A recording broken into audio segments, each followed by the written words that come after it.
Hello once again, everyone, and welcome back to kind of not necessarily the final part, but the final part for now, the final part of Season 1, as it were, of getting more out of Angelo's backstory lessons. Now, joining me is Eric once again, who's going to help me show now. We've gone over all the lessons. It's time to put the last two components into the 7-cut game.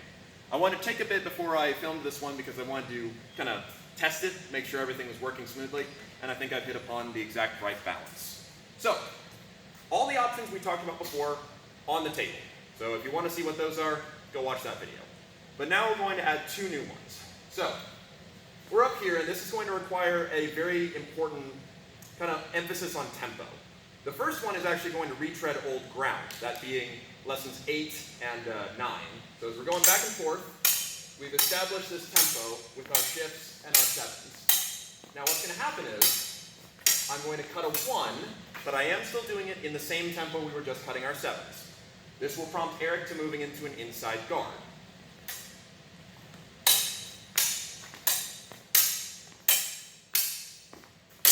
That's when I'm then going to fire out the 2. Now, what you want to do here is as you do your feint, I'm not fully lunged. I come kind of on guard, maybe a little bit deeper, but I don't fully commit. And then as soon as he goes to defend, I fire out that second attack, which kind of happens within the same tempo. He moves to the outside guard to defend, and then riposte to my head. No problem. That one should flow relatively simply.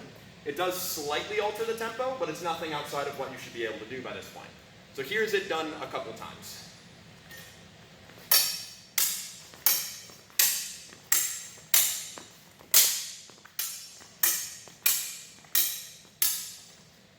Oh, that's all right.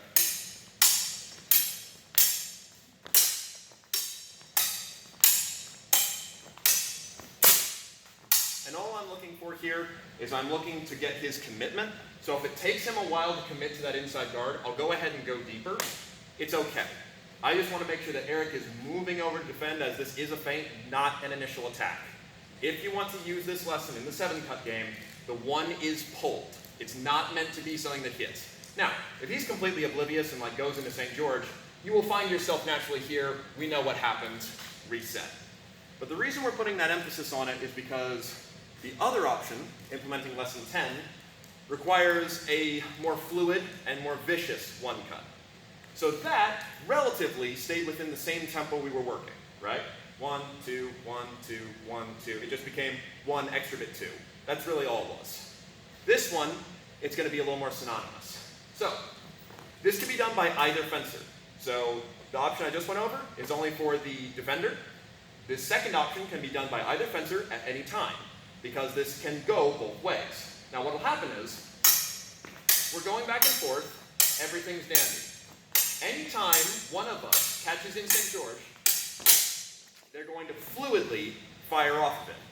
Now what's important, the difference between fluid and the same tempo that we were working at before is this. So I'm just going to go ahead and be down here, you'll attack. This, that was parry, riposte, same tempo. Versus what I want is this, where I'm using the momentum that he just gave me and can slightly increase in speed. It's not huge, but you should get a sense for it by doing lesson 10 enough. Now, his response will then be to cover with the inside. He'll then riposte to the outside of my arm. From here, I get a choice. If I want to, that can be the end of it.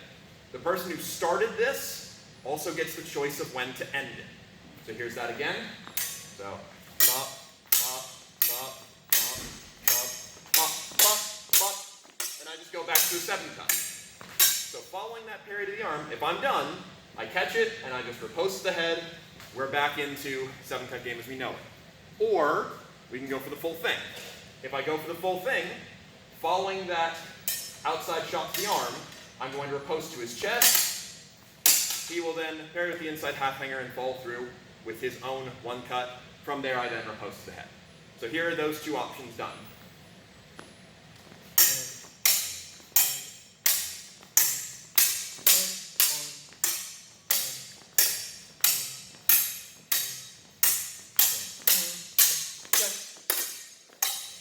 And you see how we kind of increase in speed for a second, then we go back down to it.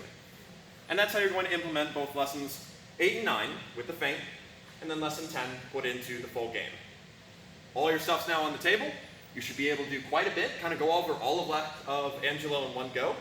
The most important thing though, keep the cuts light, focus on establishing rhythm, then breaking the rhythm with these two particular ones. Otherwise, thank you very much, Eric. And thank you all very much for sticking around and watching. This has been a lot of fun to do. I'm probably going to take a break from the backstory vids for a bit because I've been going non-stop for a while. But we will be returning to probably some more backstory content in the near future. But otherwise, thank you very much for watching. And we'll go over some other techniques another time.